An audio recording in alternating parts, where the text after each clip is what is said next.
안녕하세요. 저는 10개월 된 아이를 키우고 있는 결혼 2년차 30대 중반의 여성입니다. 저와 남편은 친구를 통해서 만나게 되었는데요. 바로 친구의 오빠가 제 남편이 된 것이죠.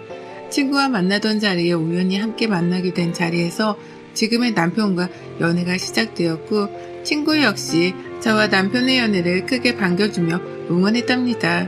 그렇게 연애를 2년 가까이 하고 결혼을 하게 되면서 진한 우정을 과시하던 저와 친구는 가족이 되었어요. 저는 아가씨와 10년이 넘는 세월 동안 친구로 지냈기 때문에 서로 가족에 대한 부분도 알만큼 알았어요. 그래서 시부모님과도 자연스럽게 오랜 인연이 이어져 왔던 터라 더없이 좋은 결혼 생활이 이어질 거라고 생각했어요. 그리고 결혼 후 아이를 낳기 전까지만 해도 좋았죠. 아니, 그보다는 아가씨와 새언니의 관계가 된 친구보다 조금 더 늦게 아이를 낳기 전까지만이라고 해야 맞을 것 같아요. 저보다 늦게 결혼한 아가씨가 저보다 먼저 임신을 하고 아이를 낳으면서 저의 단란했던 결혼의 행복은 깨지게 되고 말았거든요. 저는 결혼과 동시에 바로 아이를 낳고 싶었는데 생각보다 빨리 찾아와 주지 못했어요. 그러던 중 저보다 결혼을 늦게 한 아가씨에게 먼저 아이가 찾아왔고, 그때부터 아가씨와 시어머니의 태도는 돌변했습니다. 시어머니께서는 아가씨가 임신하자마자 시댁에서 생활할 수 있도록 하면서 임신 안정기까지 아가씨를 케어했는데요. 워낙 아가씨가 체력이 좋은 편이 아니었던 만큼 저 역시도 부모님과 편안하게 생활하는 건 역시 나쁘지 않다고 생각했죠. 그런데 시어머니는 아가씨가 시댁으로 들어간 날부터 제게 전화를 해서 시댁으로 부르기 시작했습니다. 아가씨가 임신을 했고 더군다나 우리 집 첫 손주인데 퇴근하고 와서 같이 이야기도 하고 시간도 보내고 하면 좀 좋겠니? 너는 퇴근하고 나면 할 것도 없잖니? 어머니, 지난주 내내 갔었고 어제도 그제도 갔었는데 오늘은 오빠랑 같이 오붓하게 저녁 먹으면 안 될까요? 시어머니는 임신하고 급하게 회사를 그만두고 집에서만 생활하게 된 아가씨가 가엾지 않냐고 했습니다. 그러면서 제게 그냥 아가씨도 아니고 10년을 넘게 가장 친한 친구로 지냈으면서 야박하게 굴 거냐고 하더군요. 그래서 저는 시댁과 저희 신혼집 거리도 멀고 늦은 시간까지 시댁에 있다 집에 가는 것이 힘들다고 했어요. 다음날 출근에도 영향을 준다고요. 그 말을 들은 시어머니께서는 돈 몇 푼 번다고 이렇게 시댁에 유세 떠는 것 아니라며, 누가 너보고 돈 벌라고 했냐며 애나 가지라니까 얘도 못 가진다며 알겠다고 끊더군요. 그렇잖아도 임신이 생각보다 쉽지 않아 속이 상했던 시기라 남편에게 전화를 걸어 많이 울었습니다. 그 후에도 시댁은 임신한 아가씨의 중심으로 돌아갔습니다. 바쁜 아가씨 남편을 대신해서 수시로 저와 남편에게 먹고 싶은 음식을 배달시키거나 필요한 물품을 요구하곤 했죠. 남편 역시 처음 임신한 동생을 챙겨주는 것을 기분 나빠하지 않았어요. 그렇게 아가씨의 임신이 안정기에 접어들 때쯤 퇴근하려는 제게 아가씨의 연락이 왔습니다. 야, 너 요즘 너무 시댁에 안 오는 거 아니냐? 우리 엄마 같은 시어머니 없다? 보니까 전화도 잘 안 하고 아가씨가 임신해서 5개월이 다 되어가는데 뭐 필요한 것 없냐고 묻지도 않고 섭섭하다? 우리 오빠만 불쌍하지. 너 임신했을 때부터 지금까지 주말마다 가고 평일에도 수시로 가서 너 해달라는 거 다 해줬잖아. 지난주부터 회사에서 새로운 프로젝트가 시작되느라고 내가 당분간은 못 간다고도 했고, 그러다 아가씨는 제게 회사 다닌다고 자랑하는 것이냐며 지금 네가 나이가 몇인데 회사만 다니냐고 했습니다. 그러면서 아이 낳을 생각이 없냐고, 산부인과는 가봤냐고, 혹시 불임이 아니냐고 하더군요. 아가씨로 위치가 달라진 친구는 저한테 함부로 말을 하고 저를 자신의 하인으로 생각하는 것 같았어요. 그래서 저는 5개월 가까이 시간 안 따지고 수시로 먹고 싶은 거, 필요한 거 심부름 시켰으면 됐지 않냐고 따졌습니다. 그러자 아가씨는 우리 오빠가 한 거지 그게 네가 한 거냐며, 어느 며느리가 남편 여동생한테 이렇게 할 수 있냐고, 임신해서 힘든데 그 마음도 몰라주냐며 화를 내더군요. 그런 아가씨의 태도가 저는 더욱 어이가 없어 앞으로 늦은 시간에는 연락하지 말고 당분간 시댁에 갈 수 없다고 못을 박았어요. 그리고 정말 감사하게도 얼마 후 저에게도 아이가 와주었어요. 저는 아들의 손주도 내심 기다리셨을 시부모님께서 좋아하실 생각에 남편과 함께 시댁으로 가서 직접 말씀을 드렸어요. 그런데 제 예상과는 반대로 시어머니는 난색을 표했고 아가씨는 눈에 드러나도록 불만스러운 표정을 짓더라고요. 그래서 저는 시어머니께 좋지 않으시냐고 집에서 당분간 아이들 울음소리, 웃음소리 많이 들려서 시끌벅적 하겠다고 했죠. 아유, 나는 그런 거 정신 사나워서 싫다. 하필이면 왜 지금 애를 임신해서는. 그래서 애정일이 언제냐? 우리 딸이 2월생인데 그럼 8월달에 낳겠구나. 나는 애 못 봐준다. 어머니는 제 임신했다고 했을 때는 그렇게나 좋아하더니 며느리가 임신했다고 하니까 왜 이렇게 마음에 안 들어해요? 어머니한테 애 봐달라고 할 생각 없었어요. 저의 임신 소식을 듣고도 좋아하지 않는 시어머니의 모습에 많이 실망을 했어요. 그런데 그보다 더 화가 났던 것은 대놓고 저희 아이에 대해 불만을 표현하는 아가씨였어요. 아가씨는 저한테 얘 임신했다고 일 그만둘 것은 아니지 않냐고 계속 일하면서 애도 키우고 해야 한다면서 자기 애랑 엄연히 차이가 나니까 태어나면 유아래 확실하게 구분짓게 가르치라고 하더군요. 그러면서 한참 더울 때에 낳게 됐다면 애가 태어나기 전부터 불효를 한다고 하는데 정말 화가 나더라고요. 그렇게 시댁에서 나온 뒤 저는 남편에게 솔직한 심정을 말하고 시댁 방문을 줄이겠다고 이야기를 했습니다. 남편은 저의 마음을 이해한다고 하면서 아이만 생각하라고 했죠. 그렇게 시댁과의 왕래를 줄이고 태교에 전념하던 중 아가씨의 분만 소식이 들려왔어요. 저와 남편은 산후조리원에 방문해서 아가씨에게 고생했다고 축하한다고 이야기를 했죠. 그런데 시어머니는 저를 보자마자 애가 태어나기 전부터 타고난 팔자나 기가 있는데 부모 사이를 갈라놓는 애가 있다며 우리 아이가 그런 것 같다고 했습니다. 그러면서 아이가 태어나지도 않았는데 기가 세서 어른들을 잡아먹으려고 한다며 큰일이라고 하더군요. 그리고는 제게 어떻게 몇 달을 얼굴 한번 비치지 않느냐고 화를 내시더군요. 그래서 저는 회사 다니면서 생활하느라 힘이 들었다고 이야기를 했어요. 아무리 힘이 들어도 아가씨가 막달이 다 되어가는데 전화를 해서 몸은 어떠냐? 애 낳는 것은 무섭지 않냐? 예의 바르게 했어야 하는 거 아니냐? 너는 너만 애를 가졌니? 너만 임신했어? 왜 이렇게 사사건건 치마 특별하다고 들어? 어머니 정말 서운해요. 제가 임신했다고 했을 때도 달가워하지 않으셨지만 참았어요. 그런데 이제는 뱃속에 있는 아이한테 팔자를 따지면서 막말을 하시다니요. 이렇게 차별을 하고 비교를 하시니 제가 가고 싶겠어요? 제가 소리를 치자 시어머니께서는 제게 손가락질을 하면서 누가 언제 임신하라고 했냐고, 눈치 없이 왜 지금 임신을 해서는 이 사단을 만들냐고 화를 내더군요. 그러면서 제게 재수없게 한 집안에 연달아 애를 만든 것도 모자라서 성격까지 버렸다고 했습니다. 그 말을 들은 남편은 시어머니께 왜 이렇게 변했냐며 왜 모든 것을 못마땅히 하냐고 묻더군요. 우리가 임신한 것이 어머니나 동생한테 잘못한 거냐고 화를 냈어요. 그래, 잘못했어. 오빠네 애가 우리 아이 운을 다 가져갔대. 그러게 왜 이렇게 애를 임신해? 너 기가 센 애를 임신해? 우리 아까 복까지 다 훔쳐가는 애를 가지냐고. 우리 시댁에서 지금 나보고 어떡할 거냐고 그래. 조카 덕분에 자식 복 다 뺏기게 생겼다고. 앞으로 어떡할 거냐고 그런다고. 왜 애를 가졌어? 왜? 하필이면 왜 같은 애? 차라리 유산이 됐으면 좋겠어. 그 애 안 태어났으면 좋겠다고. 유산이 되게 맨날 기도해. 남편은 아가씨의 말을 듣자마자 뺨을 때렸고 저는 아가씨의 말에 분노가 차올랐습니다. 그래서 알아듣게 말하라고 했습니다. 알고 보니 아가씨 시댁에서 자주 찾는 점집을 갔는데 한 집안에 같은 애의 아이를 낳게 됐다며 저희 아이가 아가씨 아이의 운을 다 가져간다고 했다더군요.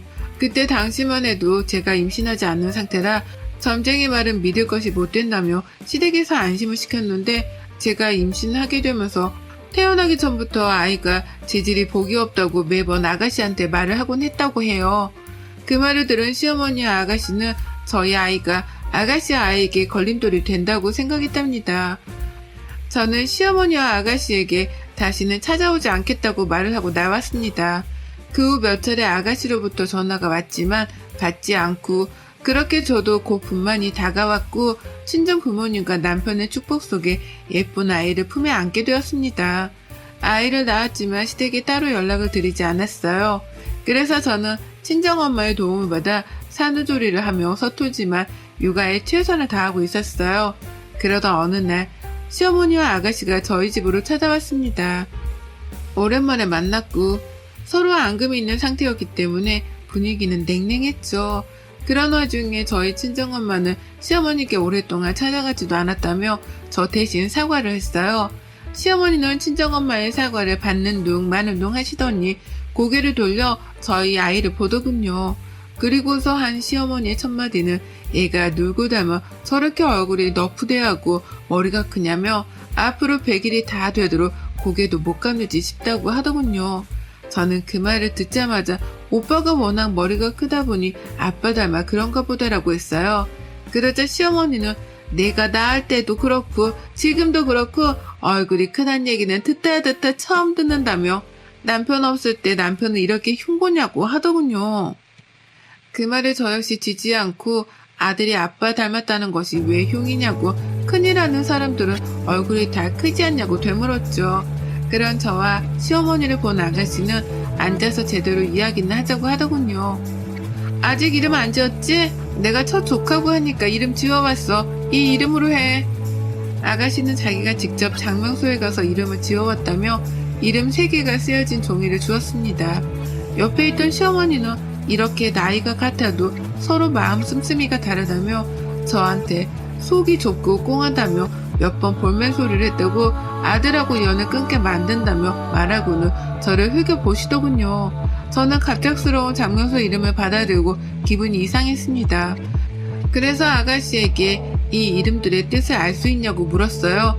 그러자 아가씨는 오빠한테 아이 이름 한자 보낼 테니까 보고 선택하라면서 특히 2번째 이름이 좋은 것 같다고 하더군요.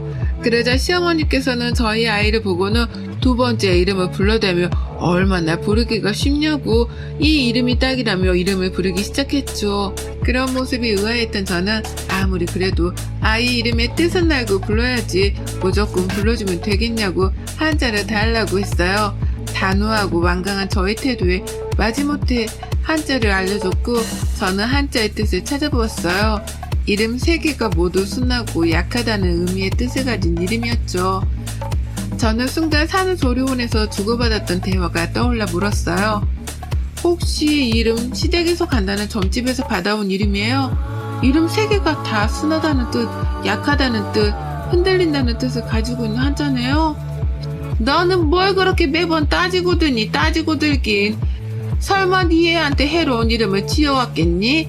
네 아이가 너를 닮아 기가 세단다. 그래서 같은 나이 친척의 길을 다 가져간댄다. 그런 아이는 길을 눌러주는 이름을 가져야 한대. 얘가 얼마나 억세르고 벌써부터 저렇게 몸을 패배 꼬고 난리니.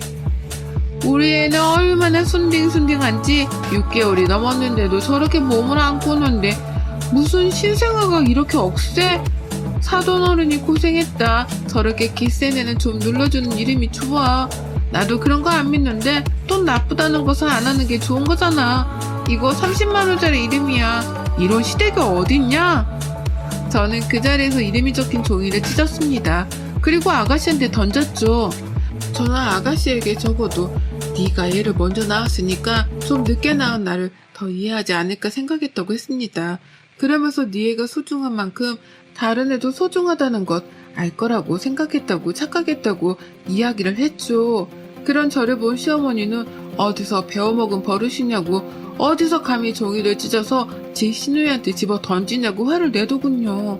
저는 그런 시어머니께 소리를 지르며 남편은 어머님 자식 아니냐고 같은 자식인데 같은 손주인데 어쩜 이렇게 다르냐고 화를 냈어요.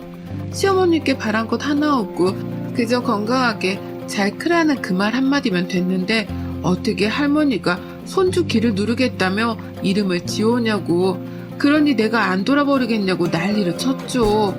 그러자 저희 친정엄마는 저를 말리면서 시어머니와 아가씨에게 그동안 다 알고 있어도 지혜롭게 잘 해결할 거라고 믿고 맡겼는데 정말 너무하신다고 했어요. 이제 갓 태어난 아기한테 귀를 눌러야 한다느니 그런 말도 안 되는 말을 하면서 이상한 이름을 지어놓고 그런 이름을 불러대는 것이 말이 되냐고 이제 그만 가시라고 했죠.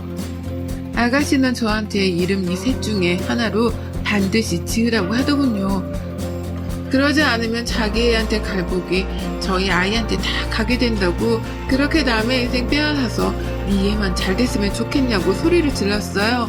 저는 그 말을 듣고 세상에서 가장 큰 사람이 될 수 있는 이름으로 아주 멋들어지게 지어서 부를 거라고 했습니다. 한바탕 소동이 일어난 뒤 저는 완전하게 시댁과 인연을 끊기로 마음을 먹었어요. 저희 아이를 눈의 가시로 보고 아이에 대하여 사사건건 시비를 거는 가족들 앞에서 아이를 키우고 싶지 않았어요. 엄마인 제가 아이를 더욱 단단하게 지켜야겠다고 다짐을 했죠. 그리고 남편 역시 시어머니의 아가씨 행동에 분노를 했고 시댁이 절대 아이를 데리고 가지 않겠다고 이야기를 했어요. 그렇게 시간이 지나면서 저와 아이에게 시댁에서는 더욱 악독한 짓을 할 거라고는 저로서는 상상조차 못했죠. 어느덧 아이를 키운 지 1년이 다 되어갔고 돌잔치가 코앞으로 다가왔을 때였어요.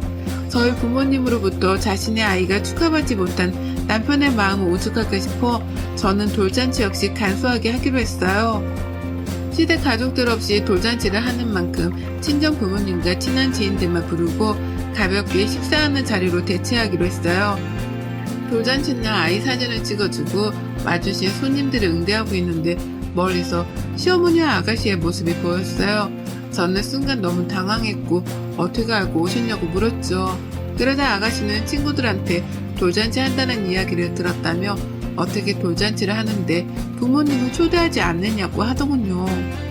태어나서 제대로 본 적 없던 저희 아이는 시어머니와 아가씨를 낯설어했어요. 그런 아이를 보고 시어머니께서 누구 닮아 저렇게 낯을 가리고 성깔이 있냐며 저 고집이 센 것이 이름을 그때 제대로 지어주지 않아서라며 얼굴에 욕심이 그득그득 하다고 하더군요. 저는 단호하게 그런 소리를 하실 거면 돌아가시라고 저희 아이 못마땅해 하셔서 초대도 안 한 거라고 이야기를 했어요. 그러자 아가씨는 오래 앉아있을 생각 없다면서 저한테 쇼핑백을 건네주더군요. 아가씨 돌잔치 때에도 저희 부부 역시 가지 않았기에 받지 않겠다고 이야기를 했어요. 그러자 아가씨는 웃으면서 비싼 거 아니라면서 자기 아이도 쓰는 베개인데 정말 푹신하고 좋아서 하나 사봤다고 했어요. 그러면서 사진으로 보니 아이 뒤통수가 눌린 것 같아서 베개를 잘못 쓰는 것 같다는 생각을 했다고요. 저는 쇼핑백에서 베개를 꺼내보았어요. 그리고 고맙다고 말한 뒤 베개를 다시 넣는 순간 베개 안쪽에서 뭔가 딱딱한 것이 느껴졌어요. 베개 다른 쪽 부분은 모두 부드럽고 푹신한데 한쪽만 유난히 딱딱한 뭔가 만져지더군요. 그래서 저는 아가씨에게 베개가 잘못 만들어진 것 같다고 딱딱한 부분이 있다고 교환을 해야 할 것 같다고 이야기를 했어요. 그러자 아가씨는 원래 그런 부분이 있다며 대충 얼버무리더군요. 그 모습이 이상해서 저는 가위를 가지고 아가씨와 시어머니 앞에서 베개를 잘랐습니다. 아니 이런 싸가지 없는 것을 봤나? 선물을 왜 잘라? 이 독한 것 같으니 나쁜 것. 잘라버린 베개 사이에서는 넓적한 돌이 보였습니다. 그리고 그 돌에는 이상한 모양이 그려져 있었죠. 저는 이게 뭐냐고 물었어요. 그러자 아가씨는 저한테 2년만 이 돌을 아이가 쓰는 베개 안에 넣어두고 늘 베고 잘 수 있게 하라고 했습니다. 그러면 저희 아이의 기가 눌리고 자신의 아이 복을 못 뺏어간다고요. 원래 이름으로 눌러주는 것이 가장 좋은데 이름은 싫다고 하지 않았냐고요. 그러면서 아이 돌 되기 전부터 베고 잤어야 했는데 이미 돌이 다 되어가니까 2년 동안은 베고 있어야 한다고요. 저는 그 말에 기가 막히더군요. 이렇게 딱딱한 돌을 베고 자라고? 야, 네 애한테 베고 자라고 해. 그리고 이런 이상한 그림까지 그려놓은 돌을 몰래 집어넣고 선물이라고? 선물? 이게 선물이야? 차라리 저주를 해. 네 애만 소중해? 너 그렇게 네 애가 자신이 없어? 그래서 이런 짓까지 해? 내가 나만 쫓아고 그래? 네 애가 너랑 오빠 사이도 갈라놓는다고.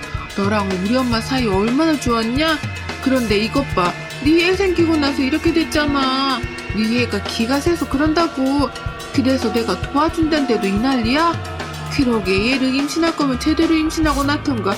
하필 이런 애를 낳아가지고 나도 힘들고 엄마도 힘들게 만들어. 저는 그 말을 두고 도저히 참을 수가 없었습니다. 그래서 바닥에 떨어진 돌을 집어들고 식당 밖으로 나갔어요. 주차장에 주차되어 있는 아가씨의 차에 돌을 집어 던졌습니다. 차에서 시끄럽게 공봉이 울렸고 저는 멈추지 않고 돌을 집어들어 다시 차에 몇 번이고 집어 던졌습니다. 그런 저를 본 아가씨와 어머니는 욕설을 했고 저는 그 돌을 바라보고 말했습니다. 그렇게 이 돌이 좋으면 이 돌로 맞은 차 가지고 조용히 꺼지라고 했어요. 두 번 다시는 우리 앞에 나타나지 말라고요. 그렇게 돌을 집어던지며 차를 망가뜨리는 동안 남편은 아가씨와 시어머니를 붙잡고 제가 마음껏 울분을 쏟아내도록 했죠. 남편은 아가씨와 시어머니께 누구보다 소중한 우리 아이한테 저주 같은 말을 쏟아내는 가족은 필요 없다고 연락하지 말라고 했습니다. 그 후 저는 미친 듯이 소리 지르며 아가씨의 차를 망가뜨린 뒤에야 정신이 차려졌습니다. 제가 모든 행동을 멈추자 그제서야 아가씨와 시어머니는 그 망가진 차 쪽으로 왔고 저는 그 두 사람에게 보험 처리하고 싶으면 하라고 말한 뒤 식당으로 들어갔습니다. 그 후 저희 가족은 시댁과 인연을 끊었습니다. 누구보다 소중한 우리 아이의 팔자를 탓하고 길을 탓하며 아이에게 좋지 않은 말들을 쏟아낸 가족들은 필요 없기 때문이에요.